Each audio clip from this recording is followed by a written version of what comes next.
تا حالا شده یه نه کوچیک روی زبونت باشه اما همون یک کلمه تبدیل بشه به سخت‌ترین چیز دنیا؟ تا حالا شده برای اینکه کسی ناراحت نشه خودت رو فدا کنی، بعد آخر شب با خودت بگی چرا من همیشه باید انقدر بهای یه رابطه رو بدم؟ اگه اینا رو تجربه کردی، این دقیقاً همون نقطه‌ایه که فصل دوم کتاب زنان زیرک وارد زندگیمون میشه. چرا مرزگذاری مهمترین مهارت زن زیرکه؟ زن زیرک میدونه مرز یعنی احترام به خودش. نه سردی، نه بی‌تفاوتی و نه بی‌محبتی. شریارگو توی کتاب میگه مرزها پایه و اساس هر رابطه سالمی هستن. اگه نتونی نه بگی خودت رو از دست میدی و رابطه هم از بین میره. مرز یعنی یه خط شفاف و محترمانه که میگه این چیزیه که برای من قابل قبوله و این چیزیه که قابل قبول نیست. کتاب یه مثال بزنه. میگه دوستی همیشه ازت کمک میخواد. تو همیشه بله میگی چون نمیخوای ناراحت بشه. اما کم کم احساس خستگی، دلخوری و بی‌ارزشی میکنی. زن زیرک چی کار میکنه؟ اول خودش رو نجات میده. بعد رابطه رو. با احترام نمیگه و اجازه نمیده احساساتش زیر فشار توقعات بقیه له بشن. نگفتن خودخواهی نیست. بزرگترین احترام به خودته. بزرگترین باور اشتباه زنها اینه که اگه نبگم آدم بدیم، اگه نبگم دوستم ندارن یا اگه نبگم رابطه خراب میشه. اما کتاب با قدرت این موضوع رو رد میکنه و میگه نگفتن یعنی تو ارزش خودت رو میدونی. زن زیرک نه از سر لجبازی و نه از سر غرور بلکه از سر احترامی که نمیگه. وقتی تو به نیازهای خودت احترام میذاری، طرف مقابل هم یاد میگیره که چطور با تو مهربونتر، آگاهتر و محترمانه‌تر رفتار بکنه. مهارت اصلی زن زیرک، بیان آرام احساسات و نیازها. زن زیرک خشمگین، منفعل یا قربانی نمیشه، بلکه به آرومی، شفافیت و بدون هیچ توضیح اضافه‌ای نیازش رو بیان میکنه.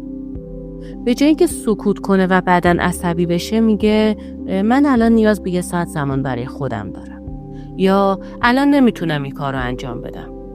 این جملات ساده هستن ولی در این حال معجزه‌ای هستن که نه تنها احترام رو حفظ میکنن بلکه امنیت رابطه رو هم بالا میبرن. تعادل بین عشق و آزادی، راز جذابیت زن زیرک. شریارگو میگه عشق یعنی بخشی از زندگی نه تمام زندگی. زن زیرک به رابطه دل میده، مهربونه، حمایت میکنه ولی خودش رو گم نمیکنه.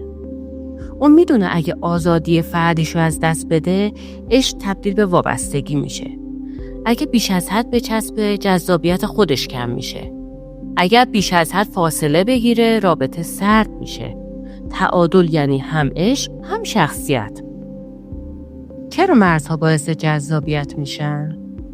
شریارگو یکی از زیباترین جملاتش رو اینجا میگه جذابیت زن از احترام به خودش شروع میشه، نه از فداکاری افراطی. وقتی همیشه در دسترس باشی، همه چیز رو قبول بکنی و از خودت بگذری، طرف مقابل ناخودآگاه ارزش تو رو کمتر میبینه. اما وقتی گاهی بگی امروز نمیرسم، به زمان برای خودم نیاز دارم یا این موضوع برای من قابل قبول نیست، پیامت اینه که من ارزشمندم، من خودم رو جدی میگیرم و این دقیقاً همون چیزیه که تو رو 100 برابر جذابتر، آرامتر و باوقارتر میکنه. تکنیک‌های عملی فصل دوم. نه رو کوتاه، محترمانه و بدون توضیح اضافه بگو.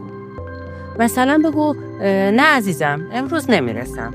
نیاز به توضیح‌های طولانی نیست.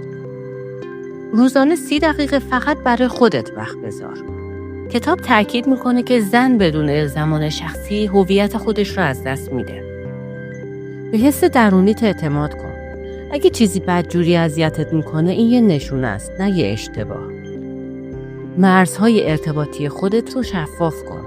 از پیام‌های دیر وقت، از توقعات بیجا، رفتارهای ناراحت کننده به آرامی عبور نکن. بیان کن. برای جمع‌بندی باید بگیم فصل دوم به ما یاد میده که مرزها پایه هر رابطه سالمی هستن. نگفتن یعنی احترام. زن زیرک خودش رو قربانی نمی‌کنه.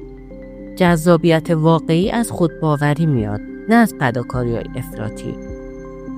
اگه این ویدیو برات ارزشمند بود یادت نره که کانال ما رو سابسکرایب کنید تا فصل بعدی رو از دست ندید. برای من تو کامنت ها بنویس که تو آخرین باری که نگفتی یا دلت خواسته نبگی ولی نتونستی کی بوده و چه احساسی داشتی.